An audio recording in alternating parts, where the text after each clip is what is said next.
President পদে নির্বাচনী প্রচারণা শুরু করতে না করতেই ইরানকে সরাসরি হুমকি দিলেন যুক্তরাষ্ট্রের সাবেক প্রেসিডেন্ট ডোনাল্ড ট্রাম্প। সম্প্রতি সামাজিক যোগাযোগ মাধ্যমে করা এক পোস্টে বিশ্ব মানচিত্র থেকে ইরানকে নিশ্চিহ্নের হুঁশিয়ারি দিয়েছেন ট্রাম্প। গত বৃহস্পতিবার সামাজিক যোগাযোগ মাধ্যমে দেয়া ওই পোস্টে ট্রাম্প বলেন, ইরান যদি প্রেসিডেন্ট ট্রাম্পকে হত্যার চেষ্টা করে, যে সম্ভাবনা সবসময় আছে, আমি আশা করব আমেরিকা ইরানকে পৃথিবী থেকে চিরতরে নিশ্চিহ্ন করে দেবে।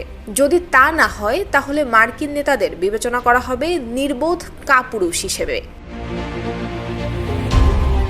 ইসরায়েলের প্রধানমন্ত্রী বেনিয়ামিন নেতানিয়াহু গত বুধবার মার্কিন কংগ্রেসের যৌথ অধিবেশনে তার দেয়া এক ভাষণে ট্রাম্পের বিরুদ্ধে ইরানি চক্রান্ত তুলে ধরার পর তিনি এই পোস্ট করেন। অবশ্য ট্রাম্প এর আগেও প্রেসিডেন্ট থাকাকালে একাধিকবার ইরানের বিরুদ্ধে নানান ধরনের হুমকি দিয়েছেন।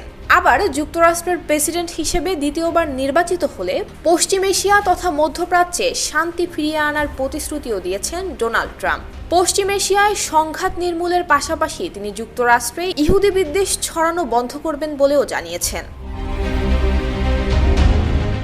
স্থানীয় সময় শুক্রবার যুক্তরাষ্ট্র সফররত ইসরায়েলি প্রধানমন্ত্রী বেনিয়ামিন নেতানিয়াহুর সঙ্গে বৈঠকের পর একটি বিবৃতি প্রকাশ করে ট্রাম্পের নির্বাচনী প্রচারণা কর্তৃপক্ষ।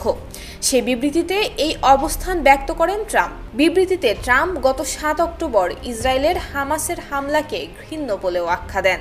সেখানে ডোনাল্ড ট্রাম্পকে উদ্ধৃত করে বলা হয়, সাবেক প্রেসিডেন্ট প্রতিশ্রুতি দিয়েছেন যে তিনি যখন হোয়াইট হাউসে ফিরে আসবেন তখন তিনি মধ্যপ্রাচ্যে শান্তি ফিরিয়ে আনার এবং যুক্তরাষ্ট্র জুড়ে কলেজ ক্যাম্পাসগুলোতে ইহুদি বিদ্বেষ ছড়িয়ে পড়া মোকাবেলায় সর্বাত্মক প্রচেষ্টা করবেন। ডোনাল্ড ট্রাম্প আরও বলেছেন, আসন্ন মার্কিন প্রেসিডেন্ট নির্বাচনে তিনি না জিতলে মধ্যপ্রাচ্যে আরও একটি বড় ধরনের যুদ্ধ লেগে যেতে পারে, এমনকি শুরু হতে পারে তৃতীয় বিশ্বযুদ্ধ।